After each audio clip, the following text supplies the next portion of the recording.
Hi, my name's Jane Broden. I'm an Associate Professor of Hospitality Management here at Wake Tech. And what we have done in the hospitality program is we have shared with the students how the practice of mindfulness can improve customer service.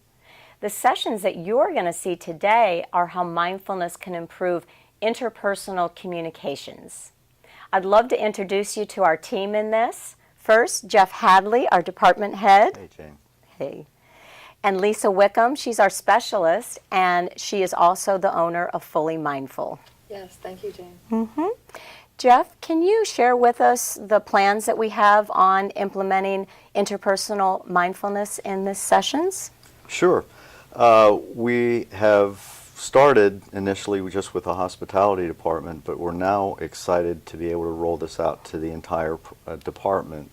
So the culinary arts program and the baking and pastry arts program will now be included in this, and we're really looking forward to that. It's not just a thing about service here we're talking about. It's back of the house, front of the house as well. Fabulous. So we're really looking forward to doing this.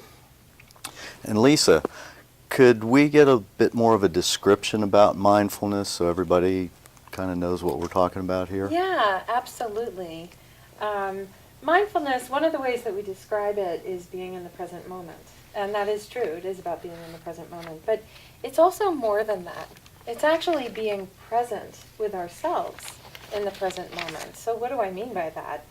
It's about being aware and open to whatever's arising in that moment, you know? So a more formal definition of mindfulness, and this is by John Kabat-Zinn, is paying attention in a particular way, on purpose, in the present moment, and non-judgmentally. So that's a lot of words in there, and I like to pull a couple of those words out because they're really important when we're talking about what is the nature of mindfulness. The first word is attention, you know, paying attention, being aware, noticing. The next word that's really important is intention, this idea of setting an intention, doing this on purpose. So, in other words, it's not just happening by chance. It's a skill set. We're doing this on purpose.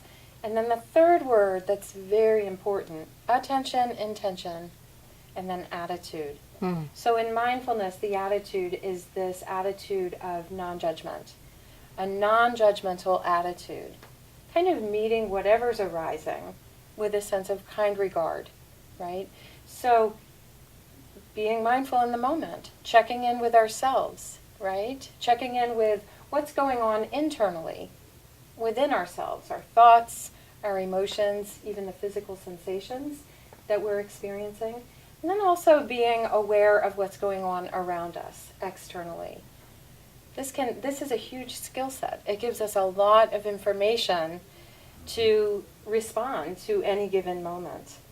So another thing that I always like to say about mindfulness that I think it's really important for people to know is you already have it. We all are born with this natural human capacity for mindfulness. In the same way that we're born with skin and bones and heart and lungs, we're born with this sense of awareness. And so we can work on that. We can really improve it as a skill set, which can really benefit our lives in so many different ways. So, Great. You're going to lead us through an exercise, I think. Is that right? yes, absolutely. So to know that there is one mindfulness and many, many different ways to practice mindfulness. The way that we thought we would practice it today as an example, as an experiment for you that you can work along with us and practice along with us, is really bringing in the senses. You know, this is all about culinary here in this program. So to think about the senses of taste and smell and flavor, right? So this exercise that we'll do is actually a practice with a little bit of food. And you'll hear me guide you through this, where I will guide you to pay attention to different things that arise that we don't often, you know, bring our awareness to. So what we'd like you to do now is hit the pause button, and whatever you happen to have at home or wherever you are, The best item would be raisins if you have them, but if you don't happen to have raisins in your cupboard, any small morsel would do. Nuts, dried cranberries, chocolate, any small morsel. So you go ahead and get a few pieces of that and then join us and do the exercise with us.